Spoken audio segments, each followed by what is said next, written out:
I couldn't walk up a hill, I'd have to stop or I'd have to go around to get where I was going.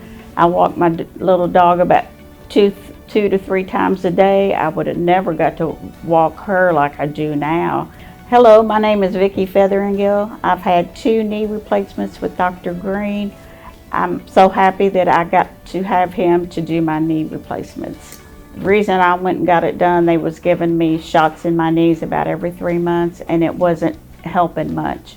So finally I asked Dr. Greene if there's any way I could get my knee replacement, and he said yes. So we done one year, and the next year, and I haven't had a bit of problem, not at all. And the reason I got it because I wanted to walk without hurting all the time.